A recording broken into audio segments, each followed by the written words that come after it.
Hola, buenas tardes a todos, bienvenidos a una nueva charla. Hola Luis, Carla, Gaby, Blanca, Andrés, Jorge, bienvenidos. Hola Gloria, Herminia, bienvenidas.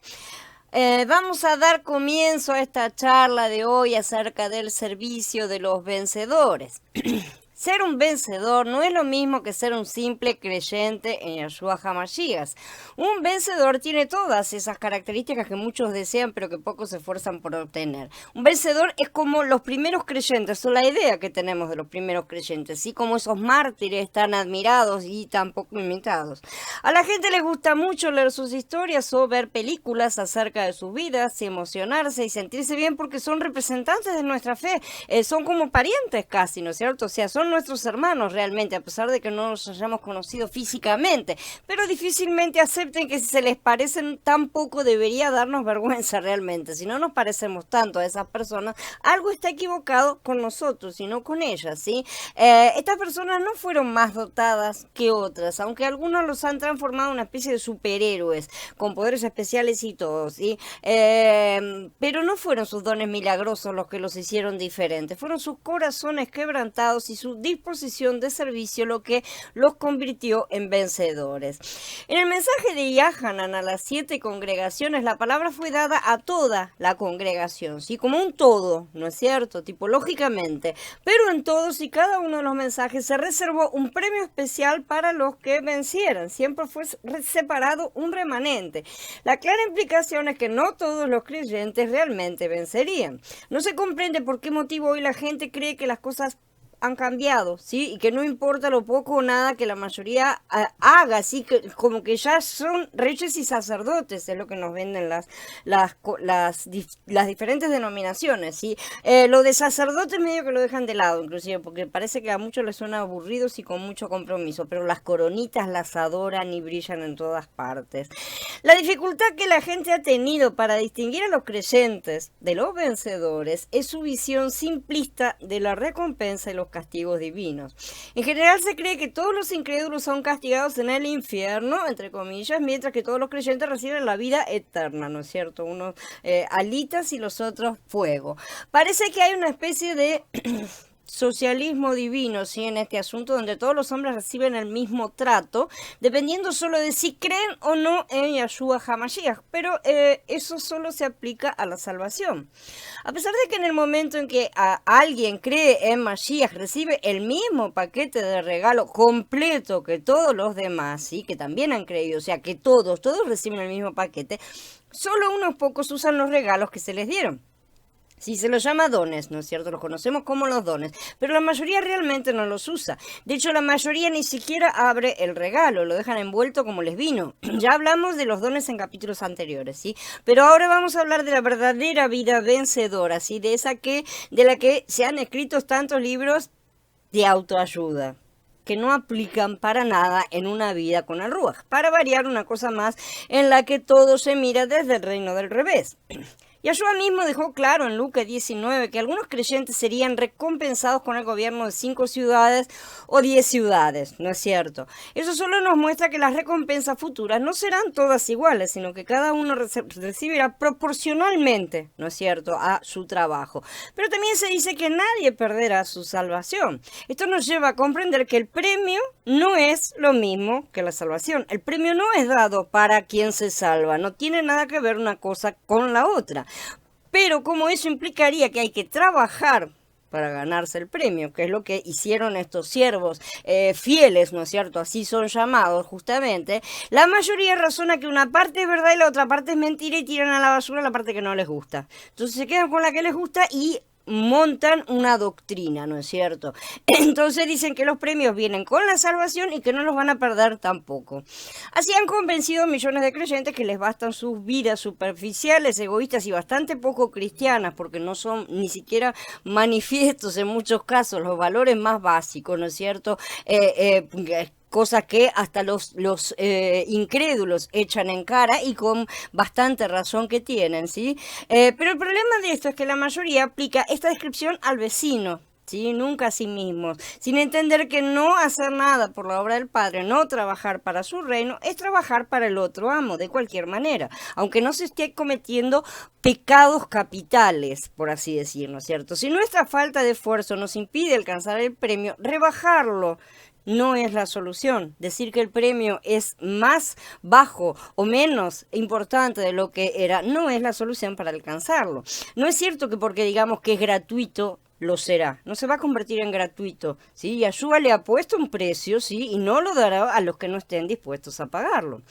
Lo que Yahshua estaba hablando de las recompensas va más allá de la recompensa básica de la vida inmortal, nuevamente, ¿no es cierto? Que ese sí es el premio de la salvación. Eso viene junto con todo el paquete, ¿no es cierto? No tiene tiene bastante poco de básicos. Y no quiero desmerecer este regalo, obviamente, ¿no es cierto? Pero solo es el primero y es para todos sin distinción. Y hay muchas más cosas que Él nos ha dado y esas las estamos dejando de lado. Entonces, estas recompensas tienen que ver con la autoridad sobre ciudades, ¿no es cierto? Como está mostrando. La inmortalidad es parte de la salvación, porque es la eliminación de la muerte, justamente, y todos los que la reciben la van a tener por igual. ¿Sí? Todos los que recibieron a Mashiach van a tener esa inmortalidad, esa vida inmortal. Pero la inmortalidad no es la única recompensa y además no todos la van a recibir en el mismo momento. Después también está la pregunta poco entendida de cuándo justamente una persona entonces va a recibir esta recompensa, ¿sí? Con esto no me refiero a entrar en el debate sobre si una persona recibe la inmortalidad en el momento de su muerte o más tarde en la resurrección. Otro tema que también anda dando vueltas por las redes. La pregunta más importante es si he resucitado en la primera resurrección o en la segunda. Esa es la cosa importante, pero como la mayoría no tienen la menor idea de que hay dos resurrecciones, ahí empieza el problema, ¿no es cierto? La primera resurrección es la de aquellos que están llamados a puestos de autoridad, como dice Gigalut 20, y vi tronos y se sentaron sobre ellos y se les concedió hacer juicio. Y vi vivos a los inmolados por causa del testimonio de Yahshua y por la palabra de Yahweh. Ellos no habían adorado a la bestia ni a su imagen, ni tampoco recibieron su marca en sus frentes ni en sus manos. Ellos volvieron a vivir y reinaron con el Mashiach por 1000 años. Pero los demás muertos no volvieron a vivir, sino hasta que se cumplieran los 1000 años. Esta es la primera resurrección. Feliz y santo el que tiene parte en la primera resurrección. Sobre estos, la segunda muerte no tiene ningún poder, sino que serán sacerdotes de Elohim y del Mashiach y reinarán con él por 1000 años. Entonces, la primera resurrección, como dice muy claramente, no incluirá a todos, porque habla de que el resto de los muertos no va a volver a la vida, sino hasta 1000 años después. Esto hace que sea una resurrección limitada. ¿Sí? Esto ya lo estudiamos mucho más a fondo en toda la serie de la cebada, el trigo y las uvas. ¿Sí? Igual dejo el link, por supuesto, después en el post. La segunda resurrección, sin embargo, incluye a todos los muertos. Ahí sí, es decir, al resto de los muertos, como acabamos de leer. Solo podemos concluir entonces que la primera resurrección incluirá solamente a los creyentes, ¿sí? Pero tampoco a todos los creyentes, sino una parte de esos. La segunda resurrección va a incluir tanto creyentes como incrédulos. Es la resurrección de los justos e injustos, ¿sí? Ellos van a recibir sus respectivas recompensas, vida eterna o juicio, según dice, ¿sí? Y al mismo tiempo. Esto es consistente con lo que Yahshua enseñó en Lucas 12, donde dice que algunos de los siervos de Elohim recibirán su recompensa o sea, al mismo tiempo que los incrédulos, justamente. No quiere decir que reciban la misma recompensa, sino que van a recibirla en el mismo acto, al mismo tiempo. La distinción entre las dos resurrecciones plantea entonces la cuestión de qué es lo que se necesita para ser un vencedor, para entrar en la primera resurrección, ¿no es cierto? Porque entonces, ¿quién va a querer quedarse esperando para la segunda? La cosa es, ¿qué es lo que tenemos que hacer para entrar en la primera? La persona debe ser decapitada, como podría indicar una lectura un poco superficial y literal de Gigalut en el capítulo 20, ¿sí? Debería sufrir algún tipo de martirio, como hicieron tantos hombres de los que aparecen en el libro en el capítulo 11 de Ibrim.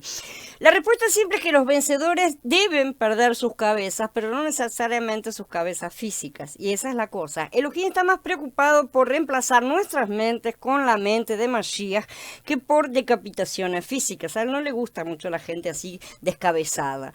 Los vencedores pierden sus cabezas porque solo tienen una, que es la cabeza de Mashiach, ¿no es cierto? Mashiach es nuestra cabeza. En segundo lugar, en la lista de vencedores de Ibrim 11, ¿sí? Que es donde se cita siempre aquella larga lista, son principalmente elogiados por su fe, no por su muerte. No se los elogia, no se les dice qué buena la muerte que tuvieron, sino se los pone como ejemplos por la fe.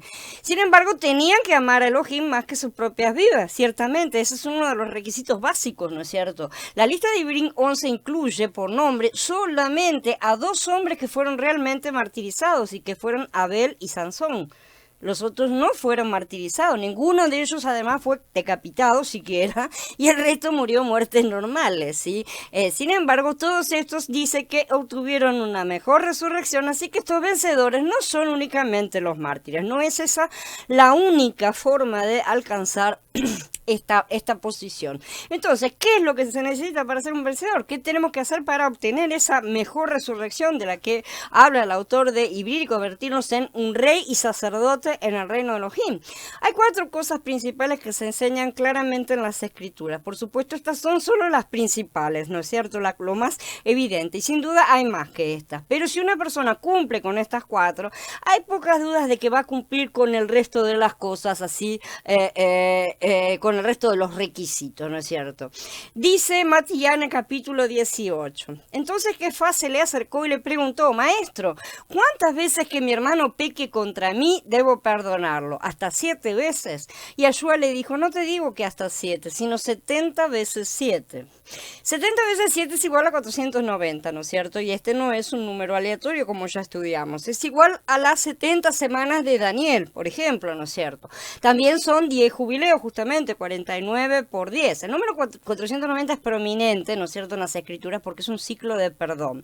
Cada año, en el día de la expiación, Elohim perdonó a la nación cubriendo su pecado con la sangre de un chivo, en el día del Yom Kippur, ¿no es cierto? Así que, cuando Yeshua dijo que perdonara 70 veces 7, habló de una verdad oculta, ¿no es cierto?, de juicio en la profecía bíblica. Una cosa que todavía hasta ese momento no había sido revelada, ni siquiera surgió completamente a la luz hasta ahora que estamos llegando a la era de Sukkot. También hemos hablado a fondo de estas cosas, ¿no es cierto?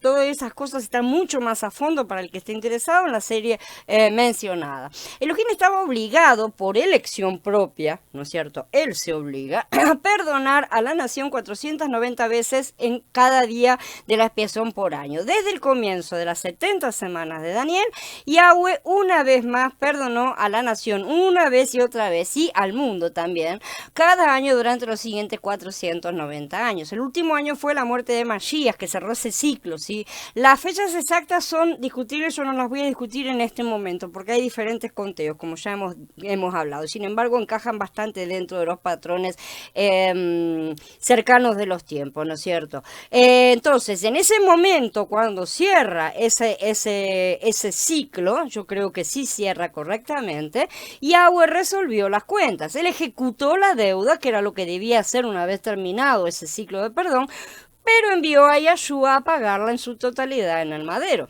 Por lo tanto, él reconcilió al mundo consigo mismo, pagando su deuda por el pecado. Yeshua ilustró su declaración acerca de perdonar 490 veces, al ilustrarla con una parábola, ¿no es cierto? Dijo esto inmediatamente después de decirle a Kefa que perdonara 490 veces, sino solo 7. Ahí leemos en Matías a continuación la parábola del siervo que tenía una gran deuda. Sí, como ya lo hemos estudiado a fondo en la otra serie, vamos a mencionarla solo por encima. En la parábola, el deudor apeló a la gracia y el rey perdonó toda la deuda, pero el ex deudor más tarde se negó a perdonar la pequeña deuda que su vecino le debía. Cuando el rey se enteró, convocó al ex deudor, lo reprendió por su falta de misericordia y lo entregó a los torturadores hasta que pagara todo lo que debía, ¿no es cierto? Es decir, se le retiró la gracia antes otorgada y volvió a quedar bajo la deuda anterior. Este es el hecho leal y legal también, ¿no es cierto? Es real y legal. Yeshua después resumió la parábola con una moraleja, ¿no es cierto?, de la historia que dice: así también hará con ustedes mi Padre Celestial si cada uno no perdona de corazón a su hermano. Entonces, como nosotros ya sabemos bien, vemos que esta parábola no se trata realmente del perdonar las deudas monetarias, nada más, ¿no es cierto? Sino que todas las transgresiones que los hombres cometen contra nosotros deben ser perdonadas. Debemos seguir el ejemplo de Yeshua perdonando a los que nos ofenden y no esperando la reconciliación, porque Él nos perdonó a todos antes de que hubiéramos sido reconciliados con Él, ¿no es cierto? Cuando todavía éramos enemigos. En la oración del Adón en Matías leemos que dice, y perdónanos nuestras deudas, ¿sí? Que en la parte de Lucas dice pecados, perdónanos nuestros pecados, o sea que son lo mismo. Los pecados son considerados deudas, ¿sí? Como también hemos perdonado a nuestros deudores, ¿no es cierto? Así que en las Escrituras el pecado es una deuda. Si un hombre peca contra otro, se dice que está en deuda con esa persona. Y así las parábolas de Yeshua sobre las deudas monetarias son realmente sobre el arte del perdón, ¿sí? Yeshua mismo, por supuesto, estaba dispuesto a guiarnos para mostrarnos hasta qué punto una persona debía perdonar. Él fue el ejemplo vivo sobre el madero cuando dijo, Padre, perdónalos porque no saben lo que hacen. Los creyentes a menudo tenemos problemas para perdonar a otros que nos han ofendido. Algunos realmente han sido brutalizados por otras personas, ¿no es cierto?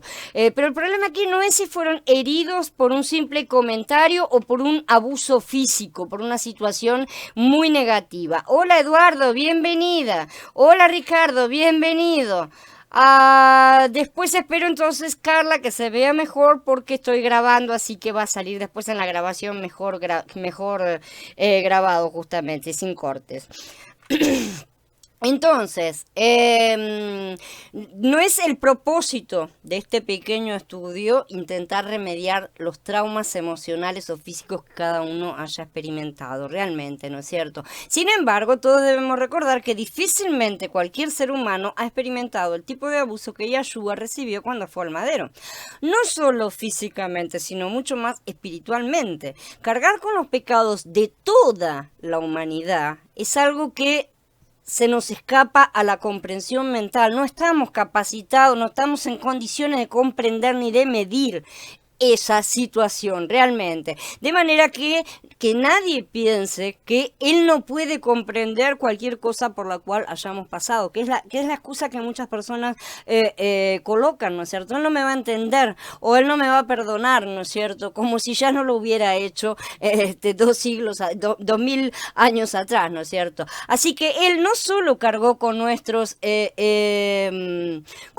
pecados, él también, las Escrituras dicen que él mismo tomó nuestras debilidades y cargó con nuestras enfermedades en Matías 8. Así que no solo cargó con nuestros pecados, sino también con los dolores de haber sido abusados. Y además cargó también con los pecados del abusador, de aquella persona que abusó de nosotros, ¿no es cierto? Él sabe muy bien lo que sentimos, lo que ha sucedido y tiene el remedio. Él es el remedio.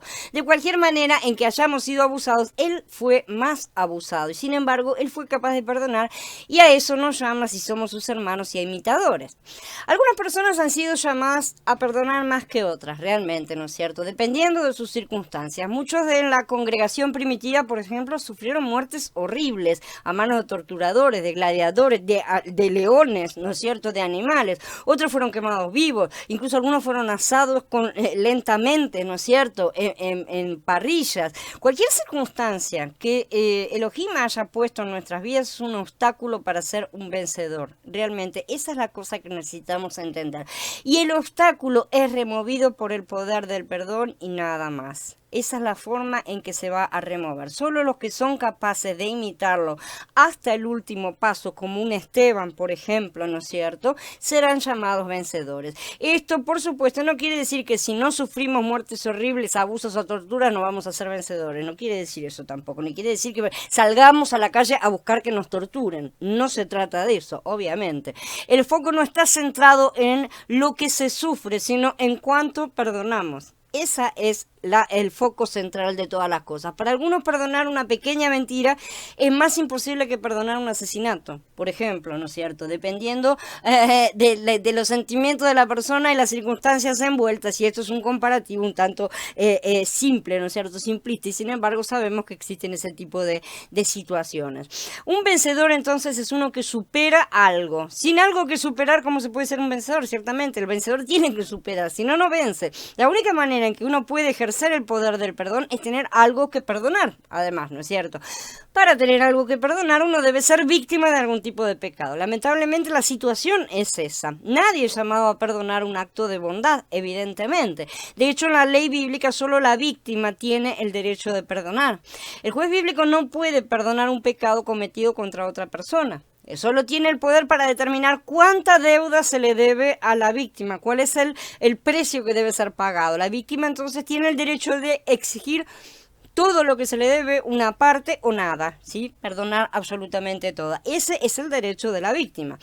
No es que una persona siempre deba perdonar una deuda que se le debe, ¿sí? Él debe ser guiado por el Ruaj en este asunto, ciertamente. Por ejemplo, padres que educan a sus hijos saben que los pequeños transgreden todo el tiempo, ¿sí? Por lo tanto, tenemos que entender que nuestros hijos entran en deuda con nuestras leyes cuando las transgreden, ¿no es cierto? Están cometiendo una transgresión a las leyes de la disciplina que hemos impuesto y tienen que pagar lo estipulado, si no, no se van a convencer de nada, ¿sí? Por eso muchas veces, para el bien de la educación de ellos, tenemos que aplicar la disciplina establecida. Con todo, el castigo no debe ser para satisfacer nuestra rabia, ¿sí? Debe ser siempre aplicado en amor y para el bien de quien lo recibe, no para el padre, sino para el hijo, porque es para eso que es la disciplina. Es exactamente eso lo que Mashiach nos pide que hagamos con los demás, sean hermanos o no. Exigir automáticamente el pago de todas las deudas hasta el último centavo es ser legalista. Esa es la postura. Uno debe ir más allá de exigir sus derechos cuando eso pueda traer un beneficio a la otra persona, ¿sí? Uno debe orar para conocer la mente de Elohim en cada situación y saber qué es lo mejor para el pecador, o sea, para el deudor. Quizás es mejor enseñarle la disciplina de saldar la deuda para que pueda arrepentirse y aprender a no victimizar a otros en el futuro, o quizás no. Él es el que nos tiene que mostrar, ¿no es cierto? Puede tal vez ser en su mejor interés bajo Elohim cancelar toda deuda, ¿sí? O parte de la misma. Cada situación es única y no podemos estar aquí haciendo un manual de ejemplos, porque eso sería caer en el legalismo. Las cosas, las relaciones en la vida y el actuar del Ruach son un fluir, son una cosa viva. Por eso es que no podemos tener más que líneas más o menos como para tener una idea. Cada caso es único y no podemos aplicar una ley escrita, ¿sí? Necesitamos siempre consultar nuestro Urim y Tumim, ¿no es cierto? O sea, pedirle al Ruach que nos indique qué debemos hacer. Pero cualquiera que sea la circunstancia, aquí es donde nuestra justicia debe exceder a la del mundo, como dice Mashiach, porque les digo que si su justicia no sobrepasa la de los escribas y los fariseos, jamás entrarán en el reino del cielo. O sea que una persona legalista es incapaz de perdonar hasta que el último centavo haya sido pagada. Esa es la postura de la persona legalista, y tiene el derecho. No vamos a decir, no está haciendo nada fuera de su derecho. Realmente el derecho la acompaña, ¿sí? Y aún así, nunca esa persona va a olvidar normalmente dentro de nuestro mundo, nuestro sistema, dentro de nosotros, cómo nos manejamos, cómo nos movemos, ¿sí? Esa persona normalmente, a pesar de que la otra persona pague la deuda, no va a olvidar jamás esa deuda y va a seguir trayéndola a la luz una y otra vez. A partir del momento en que la otra persona, el criminal, ha terminado de pagar la deuda de la forma establecida por la ley y no por la víctima, es la ley la que establece la forma de pago, ¿sí? Porque la víctima normalmente lo condenaría a muerte en un infierno de fuego eternamente. Pero la ley determina determinado precio. Entonces la ley determina el precio y una vez que el criminal haya terminado de pagar esa deuda, si la víctima aún así se niega a olvidar la causa y perdonar, ella misma en ese momento pasa a estar bajo condena. Esta es una cosa bastante poco comprendida y sin embargo la que está transgrediendo en ese momento es la víctima, que está exigiendo más allá de lo que se le debe por derecho. Sin embargo, el otro extremo es pensar que cada pecador debe ser perdonado independientemente de si el pecador se arrepiente o no. Y eso tampoco es, porque tampoco es la pavada, ¿no es cierto? Él ama a todo el mundo, ¿no es cierto? Que tienen tantas congregaciones. En la parábola de Matías 18, Elohim estaba más que dispuesto a perdonar al pecador, ciertamente, ¿no es cierto? Le perdonó una deuda increíble, pero cuando el deudor mismo se negó a perdonar una deuda a otro hermano, su propio perdón fue revocado. Así que no es cuestión de andar perdonando a tontas y a locas. ¿Por qué fue revocado? Porque Elohim lo estaba juzgando por su propio estándar de medida. No juzguen para que no lo juzguen a ustedes, porque con el juicio con que ustedes juzguen, los juzgarán, y con la medida con que midan, los medirán. Es por eso que en la ley era un pecado cobrar interés a su hermano, a un hermano, ¿no es cierto? Es decir, a un conciudadano del reino, como dicen Devarim en el capítulo 23. Sin embargo, un pasuk después de que dice estas cosas, dice que es legal cobrar intereses a un extranjero. Es decir, a alguien que creía en un conjunto diferente de leyes y que no veía nada malo en cobrar intereses sobre préstamos. Una persona externa, ¿no es cierto?, a la ley, que estuviera aplicando sus propias leyes, las leyes del mundo, ¿sí? Esa persona sí podía ser tratada de acuerdo a su propio estándar de medida. Esa era la cuestión. Tampoco se le podía exigir más allá de su propio estándar de medida. En general, este es el principio de la gracia y las bendiciones que se dan a aquellos que son ciudadanos del reino de Elohim, ¿sí? Sujetos a sus estándares morales, ¿no es cierto?, a sus medidas, a la ley, ¿sí? Pero para aquellos que rechazan los estándares, Matías dice que no merecen las bendiciones de la ley de Elohim y serán tratados justamente de acuerdo con su propio estándar de medida. Y ahí es donde será el crujir de dientes. Este principio ha sido abusado a menudo por muchos grupos religiosos que no son miembros, con personas que no son miembros de su organización o denominación en particular, sí, y en mayor medida por los propios judíos, sí, que en su Talmud han escrito leyes que les permiten no solo tratar a los gentiles de acuerdo con sus leyes mundanas, sino mucho más abusar abiertamente de ellos. Han escrito cosas que dicen que además se puede abusar, o sea, directamente pasando el límite, ¿no es cierto? O sea, se puede mentir, robar y cosas peores, creyendo que Yahweh les otorga impunidad.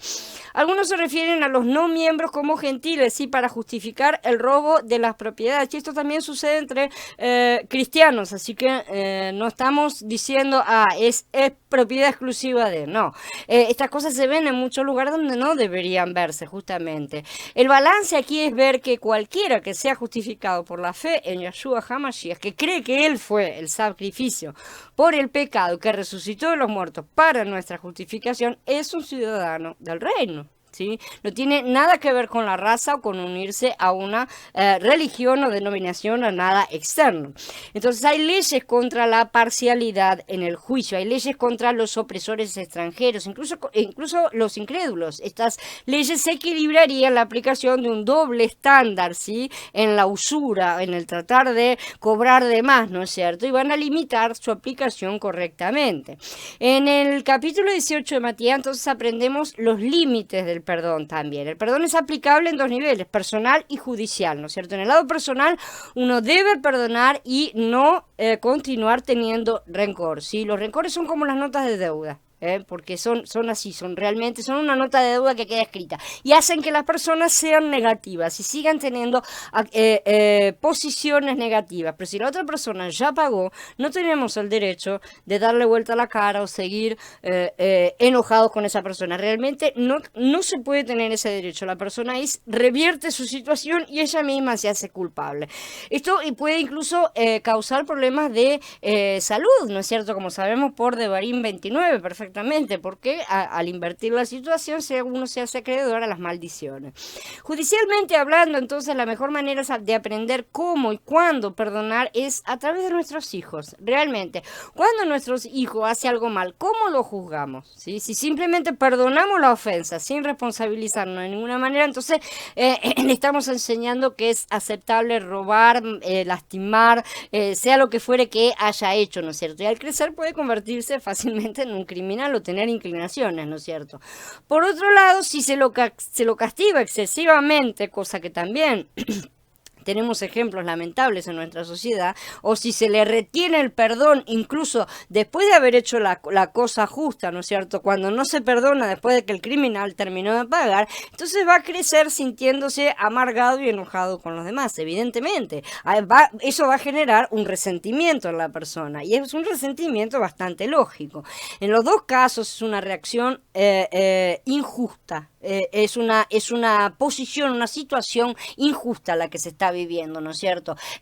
No se puede colocar a la persona bajo esa situación, no los creyentes por lo menos. Los niños se rebelan contra la injusticia y la hipocresía, así que está arraigada siempre en la parcialidad o el criterio de doble función, ¿no es cierto? Ahora sí, pero ahora no, ¿no es cierto?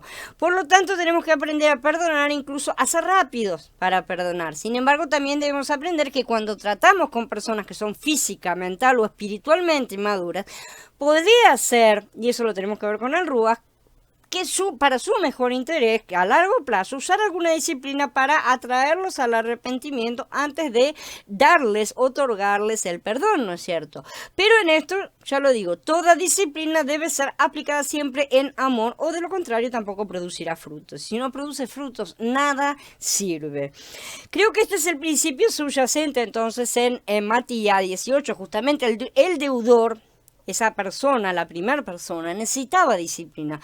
Por eso es que se negó a perdonar al otro. Realmente ahí mostró lo que tenía en su interior, ¿no es cierto? Entonces, en ese momento se le negó a él lo que él mismo estaba negando hasta que pagara el último centavo, ¿no es cierto? Aunque la palabra termina así, de esa manera y nada más, también tenemos que tener en cuenta que la ley estipulaba un jubileo, ¿no es cierto? La ley estipula el jubileo, la cancelación de toda deuda al final de los 49 años. Y en otras palabras, debe entenderse que el deudor de la parábola finalmente sería perdonado de su deuda, incluso si la deuda todavía no se hubiera terminado de pagar, porque eso es lo que Yahweh ha estipulado en su ley. Yahshua, que es el Cordero de Elohim, ciertamente ha pagado por el pecado de todo el mundo. Esto establece el hecho de que Elohim salvará a toda la humanidad y le asigna la responsabilidad de hacer esto. Él es el responsable por hacer esto y él se propuso a sí mismo para hacer esas cosas, ¿no es cierto? Entonces, vemos que la forma en que él hace esto, esa es la cuestión que tenemos que plantearnos en este momento. Vemos de Matías que él no perdona a todos sin importar sus acciones. No es un perdón aleatorio que él otorga a todas las personas. No, aquellos que no tienen fe en sus sacrificios serán responsables hasta el gran jubileo de la creación al final de los tiempos, como ya hemos hablado en la otra serie. Los que sí tienen fe en él son ciudadanos del reino y obtendrán la inmortalidad en la resurrección que le corresponda a cada uno, ¿no es cierto? Y aún así recibirán muchos o pocos azotes, según está escrito, de acuerdo a cómo hayan ejercido este asunto del perdón, justamente. Pero los sacerdotes del reino, o sea, los vencedores, heredarán la inmortalidad en la primera resurrección y gobernarán con él en el reino. Y es a eso a donde tenemos que apuntar nosotros, ¿no es cierto?, nuestros caminos. Esa es la carrera que decía Shaul que debemos correr y que todos deberíamos estar corriendo. La moraleja de la parábola del deudor no era definir la diferencia entre un creyente y un incrédulo, entonces era para definir la diferencia entre un creyente regular y un vencedor, o sea, un creyente común y un vencedor, ¿sí?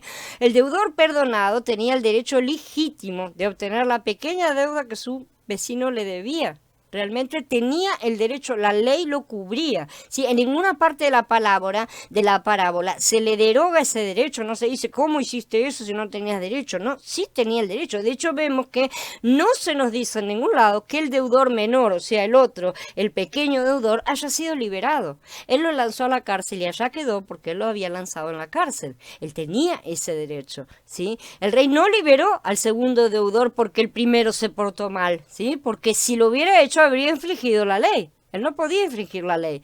El primer deudor tenía realmente el derecho de cobrarle al segundo, pero debía haber perdonado al otro en la alegría de su propio perdón. Obviamente, esa era la situación, ¿no es cierto? Que a él se le había perdonado una deuda muy superior, infinitamente superior. Y así entonces el rey trató al primer deudor según su propio estándar de medida, según la forma en que ese deudor midió a los demás. Si él no podía perdonar la pequeña deuda de su vecino, entonces el rey tampoco perdonaría la deuda mayor. Quede claro que ese deudor entonces no fue condenado a muerte ni a una eternidad de tormento, porque no era la situación, sino a pagar su deuda o llegar al final, ¿no es cierto?, en el jubileo, que también es la otra forma determinada por Yahweh de pago de la deuda. En mi vida temprana, cuando me leyeron esta parábola, me dijeron que perdería mi salvación si no perdonaba todos los pecados que otros cometieran contra mí, ¿no es cierto? Creo que eso es algo que nos han dicho a muchos de nosotros.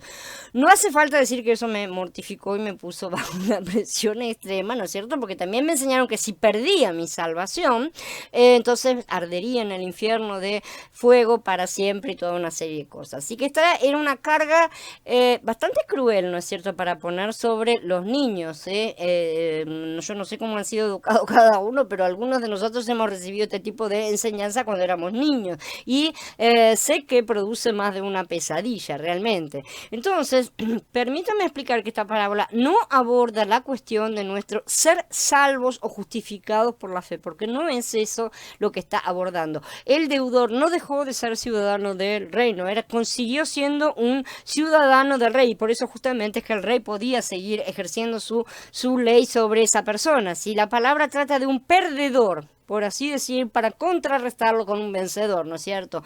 La parábola de Yeshua sobre el deudor nos da la clave para entender cómo ser un vencedor y no simplemente un creyente. Ser creyente significa poner la fe de uno en Yeshua HaMashiach, ser un vencedor. Significa más que eso, significa ser un perdonador. Este es uno de los requisitos principales para heredar la primera resurrección como vencedor. Sin tener la capacidad de perdonar, nadie será colocado en una posición de liderazgo para gobernar en el reino de Elohim. Después de todo, deberíamos hacernos la pregunta: ¿querrían ustedes un juez o un gobernante, alguien que nos gobierne durante el milenio, que sea implacable, colocado en autoridad sobre todas las personas, alguien que no sea capaz de perdonar en la forma en que Mashiach lo hizo? Yo no quiero. Así de simple. Yo no quisiera una persona como esa. Yo ya estoy cansada de esas personas. Ya las tenemos adentro del sistema, ¿no es cierto? Creo que estamos todos cansados de ese tipo de justicia legalista e implacable, ¿no es cierto? Lo que todos necesitamos es, todo lo que todos ansiamos es misericordia. Por lo tanto, necesitamos empezar por la práctica de la misma, ¿sí? La incapacidad de los cristianos que recibieron la garantía del Ruach en mostrar al mundo la unión del amor con la justicia, lamentablemente, es lo que ha llevado al mundo a odiar y aborrecer a Yahweh, correctamente direccionados por un pequeño grupo, ¿no es cierto?, que lo acusan de ser tan legalista y deshumano como aquellos que han dicho representarlo. Sí, porque esas personas se dijeron: no, yo lo represento y él es así como yo soy. Es al revés, ellos se crearon un Dios a su propia imagen y semejanza. Así que es hora de que los verdaderos vencedores nos levantemos y mostremos al mundo el verdadero rostro del Padre a través del perdón y del verdadero mensaje de reconciliación. Bueno, hermano, habiendo terminado, vamos a encerrar acá y los espero a todos en el Skype para hacer el resto de la charla, la reunión que tenemos siempre. Shalom a todos, hermanos, nos vemos en un ratito.